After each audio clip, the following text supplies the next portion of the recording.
के टी।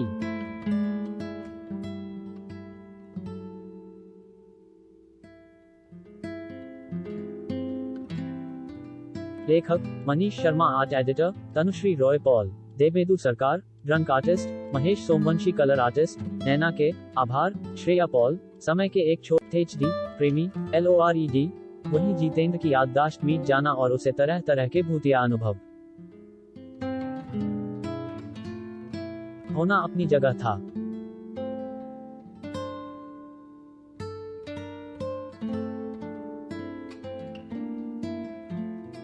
समय के तीसरे और महत्वपूर्ण छोर पर गांव वालों की नजरों में पागल देवी सिंह बाबा जी के सामने बैठा हुआ था। आश्रम से भीड़ जा चुकी थी, शाम ढल रही थी। भोले बाबा का नाम ले और सारे बोझ को उतार फेंक। सारे बिगड़े 9889।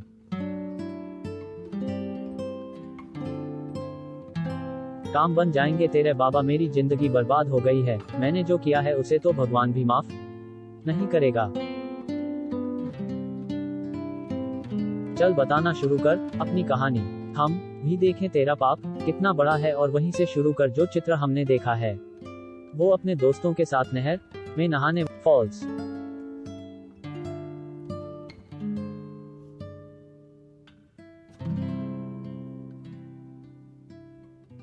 बाबा वो मेरा दोस्त था, मेरा सबसे प्यारा दोस्त। उसका नाम था इंदर। देवी सिंह हैरान था, जो उसके दिमाग में है वो बाबा को कैसे पता। उसे भी बाबा की शक्तियों पर। इंदर और मेरी दोस्ती पूरे गांव में मशहूर थी।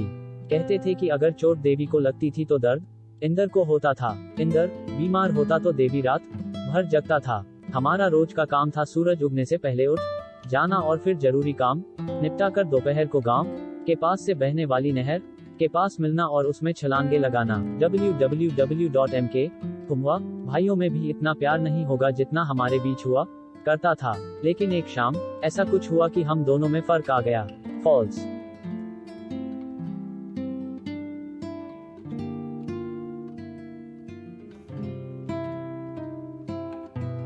पास के गांव में शादी थी। हम दोनों अपने परिवार के साथ उस गांव में एक दिन पहले ही जम गए। फॉल्स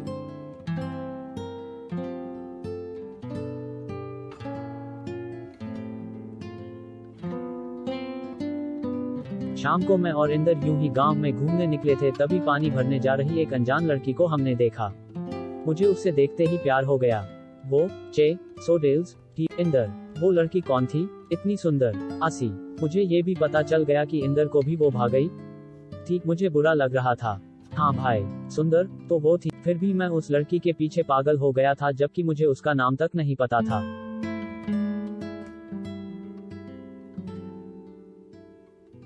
लेकिन इंदर ने मेरे लिए अपने प्यार को कुर्बान किया और वो उसका पता और नाम ढूंढ लाया। उसका नाम पुष्पलता है। इंदर, मैं बोल रहा हूँ, मैं पुष्पलता के बिना जी नहीं पाऊँ। उसी ने मेरे घर पर पुष्पलता का नाम बताया और फिर बात शादी की तरफ बढ़ चली। दोनों घरों ने देख दिखाई हुई और फिर शादी का रास्ता साफ हो गया। अगले कुछ महीने में इंदर को कुछ भूल सा गया, लेकिन इंदर मुझे नहीं भूला। वो घर आता था, सबसे मिलता था, पर मैं पुष्पलता में इतना खोया था कि अपने दोस्त को पीछे छोड़ दिया। कहते हुए एक बार फिर देवी के आंसू डब्बा गए।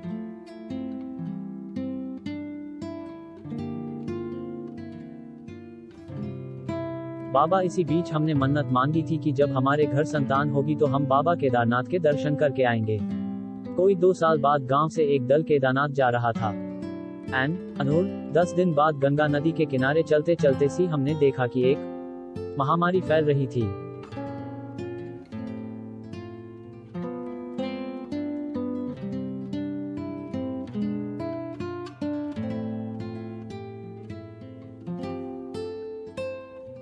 APPRC गंगा नदी लाशों से भरी हुई थी। क्या हो रहा है ये किसी को समझ नहीं आ रहा था। उसके बाद पहाड़ शुरू हुए। हमारे टोली के लोग 6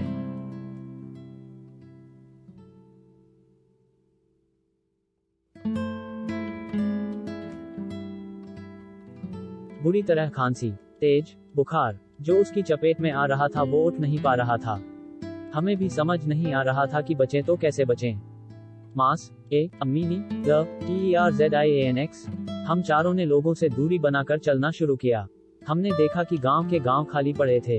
नदी के किनारे लाशें पड़ी थी, परले, ऐसा।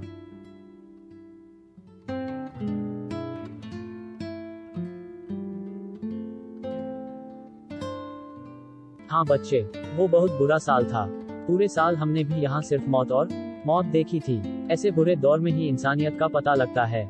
बाबा, इस परीक्षा में ही मैं पानी और खाने की खोज में जा रहा हूँ। आप लोग अपना ध्यान रखना, मैं जल्दी वापस आऊंगा। 200 मॉक एम। इंदर को गए थोड़ी ही देर हुई थी, तभी एक पंडित जी हमारे सामने खड़े थे। वो दूर से हमें देख हमारी तरफ आए थे। स्वयं, बच्चों, मैंने उनसे पूछा था, बाबा, दवाई की एक और पुड़िया मिलेगी? मेरे दोस्त के लिए। होम था नाग, बेटा, अब मेरे पास कोई दवाई नहीं बची, पर मैं कल लौट टैग सू और M00।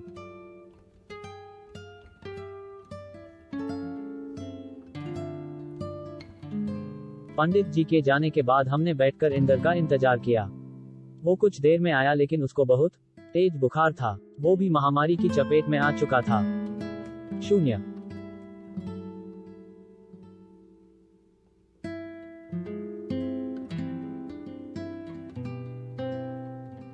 हमने उसे बताया कि कैसे एक पंडित जी हमें कुछ दवाइयां देकर गए थे।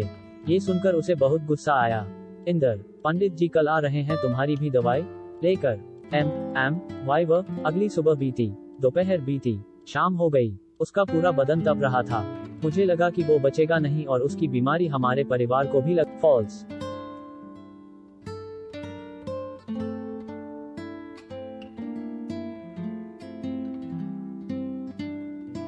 GAC, इसलिए हमने उसे वहीं छोड़कर आगे बढ़ने का फैसला किया।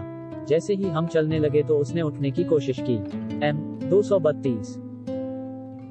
हम कुछ आगे बढ़ते तभी मैं निर्दयी बन उसका हाथ झटक कर आगे चल ही रहा था कि, मुझे छोड़ के मत जाओ देवी मेरे दोस्त, मैं तुमसे प्रार्थना करता हूँ, दया छोड़ दिया। तू जन्म जन्म तक जिससे भी प्यार करेगा उससे ऐसे ही दूर हो जाएगा।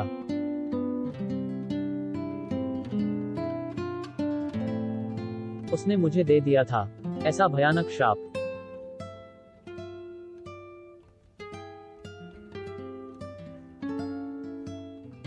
बटा जा कम हम करत हवा भुगतना तो पड़ता है, लेकिन जब कर्म के बंधन से मुक्त हो जाते हैं तो उसके फल से भी मुक्त हो जाते हैं। इसलिए जो हुआ उसे मन में रखे बिना आगे बढ़ो। हाँ, मुझे मालूम है क्या हुआ और क्या होने वाला है। मुझे ये भी मालूम है तूने जो बताया और जो तू छिपा रहा है। मुझे मालूम है तेरे मन में अतीत की गांठ बहुत गहरे पड़ी। बाबा ने उसके सिर पर हाथ फिराया। देवी सिंह ने हैरानी भरी निगाहों से उन्हें देखा।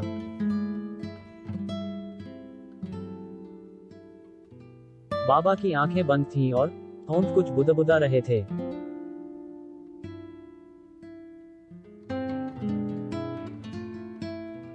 देवी खुद चाहता था कि उसकी आंखें बाबा से ना मिलें। उसके दिल में कुछ ऐसा था जिसे बताने की शायद उसकी हिम्मत ही नहीं थी। देवी सिंह बाबा से क्या छुपा रहा था और क्या जितेंद्र अपने साथ हो रहे हादसों को समझ पाएगा? कहानी जारी रहेगी।